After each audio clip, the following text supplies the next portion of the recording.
오늘 은혜 받으실 말씀은 출애굽기 12장 29절부터 30절까지 말씀입니다. 출애굽기 12장 29절부터 30절까지 말씀을 다 같이 봉독하겠습니다. 밤중에 야훼께서 애굽 땅에서 모든 처음 난 것 곧 왕위에 앉은 바로의 장자로부터 목에 갇힌 사람의 장자까지와 가축의 처음 난 것을 다 치심에 그 밤에 바로와 그 모든 신하와 모든 애굽 사람이 일어나고 애굽에 큰 부르짖음이 있었으니 이는 그 나라에 죽임을 당하지 아니한 집이 하나도 없었음이더라. 아멘. 오늘 저는 봉독하신 말씀을 가지고 출애굽 세 단계, 우리 한번 따라해 주시겠습니까? 출애굽 세 단계, 구원의 여정, 이러한 제목으로 깨달은 바 은혜를 나누고자 합니다. 어제 우리가 살펴본 바대로 10가지 재앙은 하나님의 표징이었고, 그 표징을 깨달은 하나님의 백성은 이제 애굽에서 떠나 하나님이 인도하시고 예비하시는 적과 꿀이 흐르는 가나안 땅으로 출발하게 됩니다. 하나님의 구원이 이루어지는 것이죠. 자, 그러면은 우리가 이 하나님의 구원을 이루기까지 중요한 세 가지 단계가 있는데, 그것을 우리의 삶에 적용해 보고 우리도 하나님의 구원을 받고 하나님의 인도하심을 얻는 세 가지 단계가 무엇이 있는가, 어떤 세 가지 단계를 거쳐야 하는가 잠시 생각해 보고자 합니다. 10가지 재앙이 진행되는 동안 처음에 바로는 굉장히 완고하죠. 모세가 하나님의 백성을 이 땅에서 내보내달라, 그래서 하나님을 예배할 수 있도록 광야로 가게 해달라, 그렇게 제안을 하는데 바로는 단칼에 거절합니다. 계속 거절을 해요. 그런데 중간서부터 이제 바로의 그 태도가 흔들리기 시작합니다. 언제부터 바로의 완고한 태도가 흔들리기 시작합니까?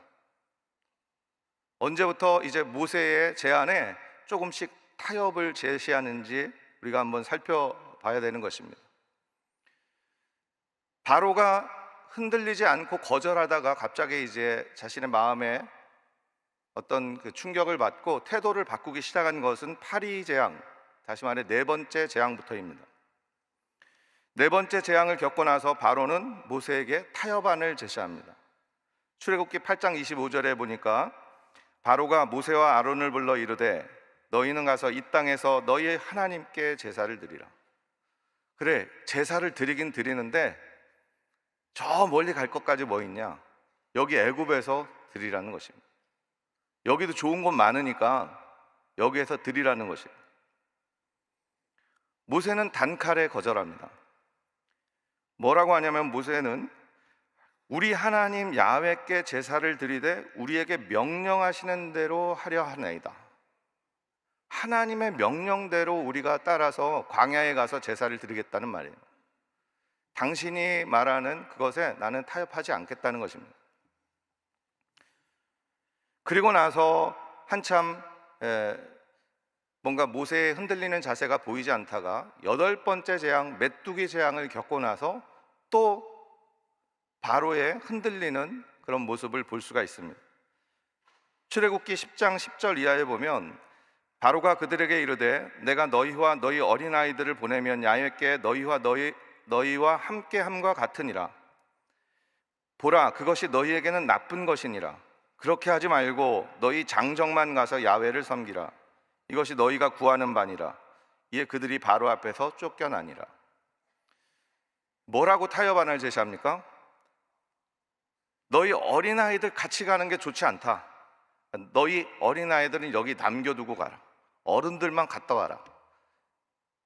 자기 자녀들, 그 이스라엘 백성들의 자녀들을 뭐로 삼겠다는 겁니까? 볼모로 삼겠다는 거죠. 이 또한 모세는 타협하지 않고 거절합니다. 그리고 나서 마지막으로 흑암의 재앙을 당한 후에 모세에게 타협안을 또 제시합니다. 출애굽기 10장 24절 이하를 보면 바로가 모세를 불러 이르되 너희가 가서 야훼를 섬기되 너희의 양과 소는 머물러 두고 너희 어린 것들은 너희와 함께 갈지니라.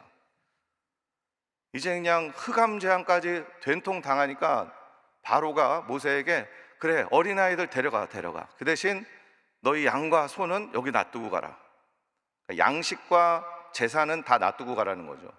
먹을 것도 없고 재물도 없으면 갔다가 다시 올 거가 뻔하니까 그렇게 타협안을 제시합니다. 모세가 타협했겠습니까? 조금도 망설임 없이 거절하고 하나님 뜻대로 모든 가축을 데리고 모든 사람들을 데리고 광야로 가서 하나님께 예배하겠다고 말합니다. 그러니까 바로가 분기탱천해 가지고 모세를 이제 죽이겠다고 협박합니다. 바로는 하나님이 하시는 것을 느끼고는 있었지만 절대 변하지를 않아요. 깨닫지를 못합니다. 왜냐하면 하나님의 백성이 아니니까. 출애굽기 10장 27절 이하를 보면 한번 우리 다 같이 한 목소리를 읽어보겠습니다.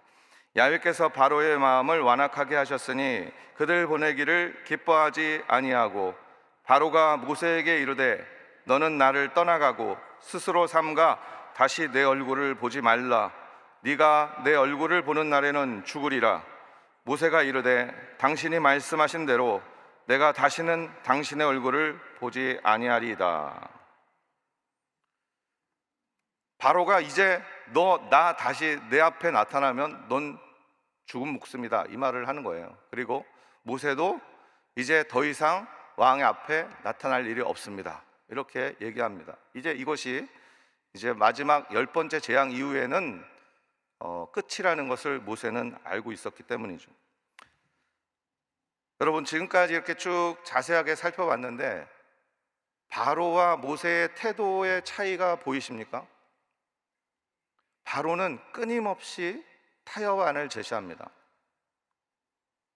처음에는 물론 모세가 뭔가 제안하고 바로가 거절하는 모습이었는데 점점 시간이 지나면서 바로가 무언가를 제안하고 모세가 거절하는 완전히 상황이 대역전이 돼버렸어요. 이것이 바로 하나님의 역사이고 하나님 백성이 가져야 할 태도입니다. 어려움과 고통 가운데 세상에 살다 보면 세상과 타협하며 살게 됩니다. 이 정도는 괜찮겠지, 요만큼은 괜찮겠지. 세상의 기준과 가치관대로 그렇게 살아가게 되면 물론 편한 것은 있겠지만 여러분은 결코 그 세상에서 떠날 수가 없습니다. 출애굽할 수가 없습니다. 그 세상의 노예가 되어 살아갈 수밖에 없다는 것입니다. 하지만 하나님의 말씀을 굳게 잡고 세상과 타협하지 않으면 처음에는 힘들지 모르지만 시간이 지나가면서 세상이 우리 앞에 무릎 꿇게 되는 줄 믿으시기 바랍니다. 구원의 날, 탈출의 날, 출애굽의 날, 이 세상이 감당할 수 없는 세상을 초월한 하나님의 축복의 날을 만나려면 이런 타협하지 않는 하나님의 백성으로서의 믿음을 가져야 한다는 것입니다. 성경에 보면 성경에서 위대한 인물로 이야기하는 사람들은 다 타협하지 않은 사람들입니다.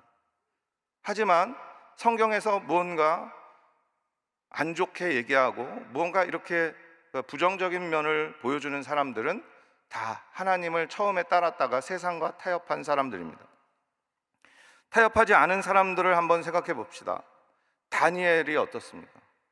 다니엘은 왕의 명령으로 누구든지 30일 동안 신이나 어떤 신상이나 사람에게 절하면 사자굴에 던지겠다고 조서를 발표합니다. 다니엘이 좀 타협할 수도 있었어요. 왜냐하면 자기를 향한 함정이라는 것을 알았기 때문에 지혜롭게 소나기가 오는데 나갈 필요 있냐? 소나기 좀 피한 다음에 가야지. 이게 지혜지. 한 두어 달 좀 쉬었다가 다시 하나님께 기도하면 되겠지. 이렇게 생각했습니까? 아니죠. 오히려 창문을 열어젖히고 다 보란 듯이 하나님께 하루 3번 향하여 예배하고 절을 했던 것입니다. 물론 그것 때문에 사자굴에 던져졌지만 어려움을 당했지만 그 사자들이 어떻게 했습니까? 다니엘이 떨어지니까 다니엘 형님 오셨습니까? 하면서 이부자리를 깔아드리고 혀로 핥아줘서 그 광경을 본 모든 사람들이 하나님이 다니엘과 함께 하시는 것을 보게 된 것입니다. 사드락, 메삭, 아벳느고 어떻습니까? 느부갓네살 왕의 금신상에 절하지 않자 그들을 평상시에 7배나 되는 풀무불 속에 던져버립니다. 그런데 그 던지기 전에 뭐라고 그들이 고백합니까? 느부갓네살이요, 왕이라고 말도 안 합니다. 느부갓네살, 미스터 느부갓네살 이렇게 말하는 거죠. 우리가 이 일에 대해 왕에게 대답할 필요가 없습니다. 왕이여, 우리는 섬기는 하나님이 계시다면 맹렬히 타는 풀무불 가운데서 우리를 능히 건져내시겠고 왕의 손에서도 건져내실 것입니다. 그렇게 하지 않으실지라도 왕이여, 우리가 왕의 신들을 섬기지도 아니하고 왕이 세우신 금신상에게도 절하지 아니할 줄을 아옵소서. 그리고 풀무불에 던져지자 거기에 그들이 머리카락 하나 타지 않고 네 번째 사람의 아들같이 보이는 하나님의 아들이 그들을 보호하셨다는 것을 성경은 우리에게 말씀하고 있는 것입니다. 한 가지만 더 보겠습니다. 마틴 루터는 1521년, 지금부터 굉장히 오래전이죠, 보름스 제국 의회에 불려갑니다. 왕과 그 모든 제국의 귀족들이 모여가지고 루터에게 이단 혐의를 심의하는 그런 회의였습니다. 거기에서 황제는 루터에게 지금까지의 모든 책을 부인하고 자신의 그 신학적인 주장을 철회하라고 요구했습니다. 철회하면 살려주는 것이고 철회하지 않으면 이제부터 너에 대한 모든 법적인 보호 조치를 없애버리겠다는 겁니다. 이제 만약에 루터가 철회하지 않으면 집으로 돌아가는 길에 누가 루터를 죽여도 아무런 그 법적인 조치가 없는 거예요. 루터는 떨렸지만 황제 앞에서 하루간 생각할 시간을 갖고 이렇게 고백합니다. 저는 하나님 앞에 양심에 붙들려 있습니다. 저는 제가 쓴 책을, 그리고 제가 주장한 주장을 단 한 글자도 철회하지 않을 것입니다. 그렇게 담대하게 선포하고 막 사람들이 웅성웅성거리고 환호성이 터졌습니다. 그리고 하나님 앞에 조용히 고백합니다. 하나님, 저를 도와주옵소서. 세상과 지금 작은 목사 한 명이, 시골에 이름도 없는 목사 한 명이 온 세상을 쥐락펴락하는 칼 5세 황제와 싸우는 거예요. 타협하지 않았습니다. 루터는 돌아가는 길에 복면을 쓴 괴한들에게 납치를 당합니다. 아, 나는 죽는구나 생각했는데 알고 보니까 루터 팬이 있었어요. 루터 팬이, 프리드리히 선제우라는 사람이 루터를 누가 죽일까 봐 자기가 먼저 납치한 거예요. 그래서 바르트부르크라는 성에다가 갖다 놓고 2년 동안 완전히 다른 사람으로 변장해서 2년 동안 거기에 숨겨둡니다. 그리고 루터는 거기에서 독일어 성경을 만들고 많은 그 종교개혁의 사상이 되는 책들을 쓰고, 그리고 많은 사람들에게 오히려 더 많은 지역에 개혁적인 사상에 영향을 끼치는 위대한 인물이 되었던 것입니다. 나중에 이 성의 체험이 루터에게 아주 깊이 각인돼서 내주는 강한 성이요 하는 찬양 있지 않습니까? 그 찬양을 작곡하게 된 것이죠. 여러분, 하나님의 구원을 보려면 세상과 타협하면 안 됩니다. 근데 우리는 연약해서 매일 타협하고 넘어집니다. 하지만 여러분, 한 번만 더 일어나면 됩니다. 넘어지더라도 한 번만 더 일어나면 세상을 이기게 됩니다. 여러분들, 타협하지 않고 우리 하나님의 구원의 그 기적을 맛보는 준비를 하는 저와 여러분 되시기를 주님의 이름으로 축원합니다. 두 번째, 이제 구원의 여정의 시작, 이전 단계, 타협하지 않는 믿음을 갖는 것은 준비 단계였다면 그 구원의 여정의 시작, 출발은 어떠한 것인가 살펴보겠습니다. 출애굽기 11장 4절 이하 보면 모세가 바로에게 이르되 야훼께서 이와 같이 말씀하시기를 밤중에 내가 애굽 가운데로 들어가리니 애굽 땅에 있는 모든 처음 난 것은 왕이 앉아 있는 바로의 장자로부터 맷돌 뒤에 있는 몸종의 장자와 모든 가축의 처음 난 것까지 죽으리니 애굽 온 땅에 전무후무한 큰 부르짖음이 있으리라. 오늘 읽은 말씀입니다.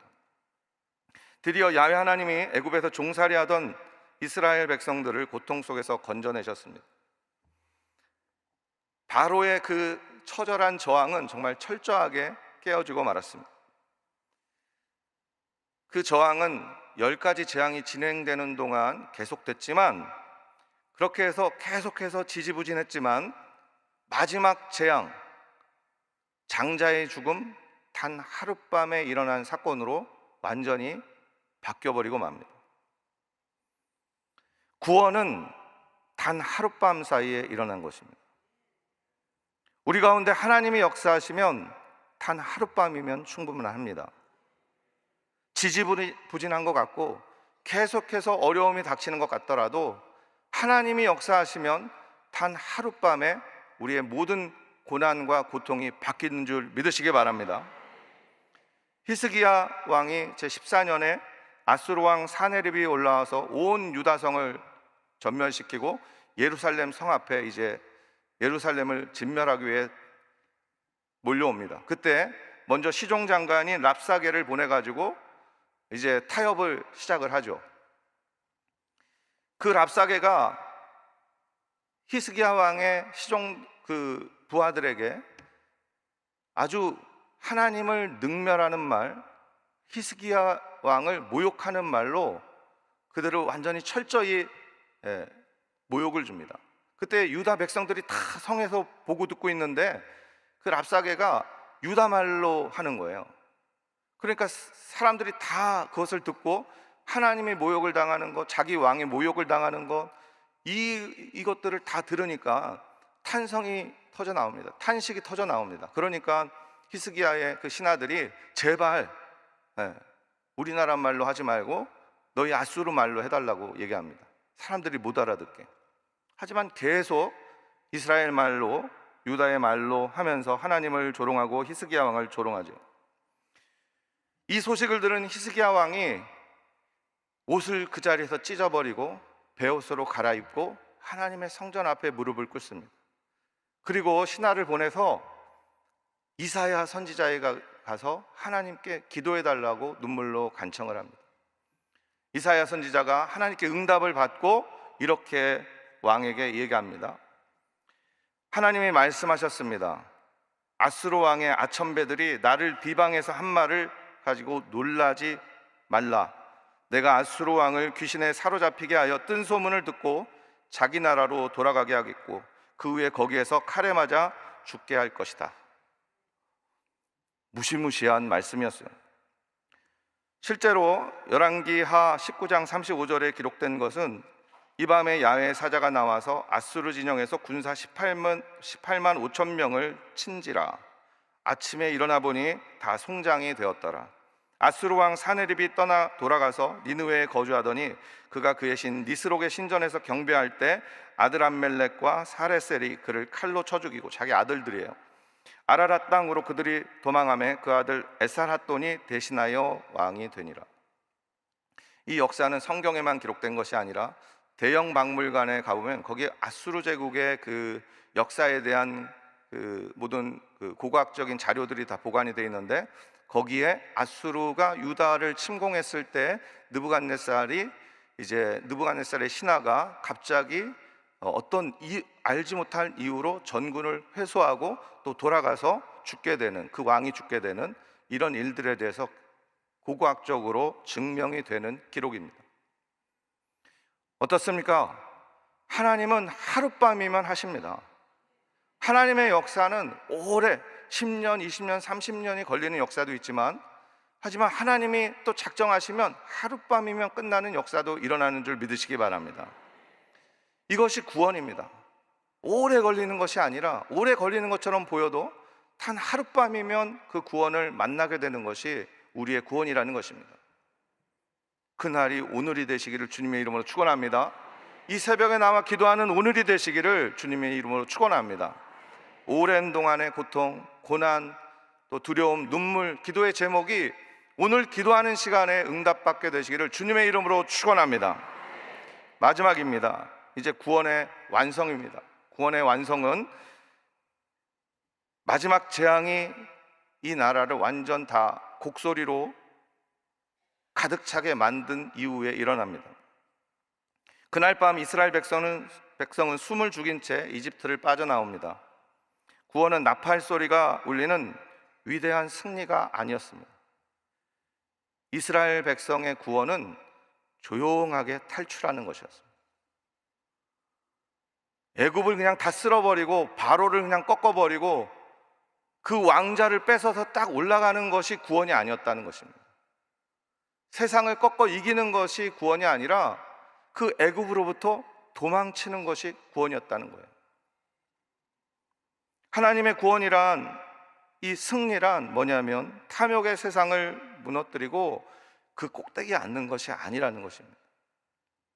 그 탐욕의 세상으로부터 도망치는 겁니다. 그 탐욕의 세상으로부터 조용히, 그것도 언제 떠납니까? 이스라엘 백성이 밤에 급하게 먹을 건 그냥 누룩도 넣지 않은 그 떡을 막 급하게 먹고 자기들 그냥 필요한 것들만 다 챙겨가지고 자기 가족들 데리고 그 밤에 야반 도주하듯이 떠나는 겁니다. 이게 그들에게 구원이었다는 겁니다. 구원의 완성이었다는 것입니다. 요셉과 보디발의 아내가 요셉을 유혹할 때 요셉은 논쟁하거나 힘으로 맞서지 않았습니다. 어쩌면 그냥 잠깐 타협했으면 요셉은 편안한 삶을 살 수 있었을 텐데 요셉은 그러지 않고 그 자리를 피해 도망쳤습니다. 또 사무엘상 25장을 보면 다윗은 나발의 무례한 모욕을 받고 분노해가지고 그 나발 집안을 다 죽이려고 합니다. 그런데 그때 나발의 현숙한 아내 아비가일이 어떻게 합니까? 떡과 음식을 마련해가지고 포도주를 가지고 자기 남편이 어리석다고 욕을 합니다. 그리고 다윗을 잘 달래가지고 그 다윗의 마음을 풀어줍니다. 물론 자기 남편을 살린 것도 있지만 다윗이 그 피를 흘리는 죄를 짓지 않도록 만들었죠. 그리고 나중에 다윗은 이 아비가일을 자기 부인으로 삼습니다. 거기서 만약에 아비가일이 자기 남편 편든다고 같이 부딪히고 같이 싸웠으면 어떻게 되겠습니까? 다 죽는 거죠. 구원, 승리, 무언가 우리가 바라는 그 하나님의 축복은 그 문제를 꺾어버리는 것이 아니라 그 문제를 회피하고 참고 피하는 것이, 그것으로부터 조용히 탈출하는 것이 구원일 때가 있다는 것입니다. 그것이 우리를 구원으로 인도하는 것입니다. 세상과 부딪히는 게 아니라 세상을 탈출하는 것, 이것이 구원이라는 것입니다. 여러분들 혹시 어떤 문제 때문에 그 문제를 해결하기 위해, 그 문제를 승리하기 위해 애쓰고 힘쓰고 있습니까? 어쩌면 그 문제를 내버려 두고 하나님 앞으로 달려가는 것, 조용히 탈출하는 것이 여러분의 구원의 완성이 될 수 있다는 것입니다. 제가 좋아하는 찬양이 하나가 있는데 승리라는 찬양인데, 가사를 한번 불러드리겠습니다. 가사: 승리가 무엇인 줄 아는가? 더 좋고 편한 가능성의 유혹을 저련히 잘라버리고 오직 주님만 따라가는 것, 바로 승리라네. 승리가 무엇인 줄 아는가? 하고 싶은 말, 그 많고 많은 말 힘겹게 억누르고 오직 주께서만 말씀하게 하는 것, 바로 승리라네. 결과가 어떠해도 주님만 빛나시고 주님 평안 내 안에 있으면 그것이 바로 승리라. 치열한 자기와의 싸움을 허옇게 잠재우고 오직 주님만 따라가는 것, 오직 주께서만 말씀하게 하는 것, 주님만 내 안에 사시게 하는 것, 바로 승리라네. 사랑하는 여러분, 이 승리라는 노래처럼 하나님이 주시는 승리, 하나님의 주시는 구원은 세상과 맞서 이기는 것이 아니라 유혹을 끊어내고 자기의 욕망을 억누르고 오직 주님만 따라가는 것, 주님의 뜻으로 향해 달려가는 것, 세상으로부터 조용히 탈출하는 것일지 모르겠습니다. 출애굽의 승리, 출애굽의 구원도 그랬습니다. 조용히 하나님의 말씀을 떠나 따라간 그 발걸음이 바로 승리였습니다. 구원이었습니다. 오늘 우리도 주님만 따르고 주님만 말씀하게 하고 주님만 영광을 받으시도록 그 모든 세상의 악의 다툼에서 벗어나서 조용히 탈출해 가는 것, 하나님께로 달려가는 것, 이것이 구원이 될 줄 믿으시면 아멘 하시기 바랍니다.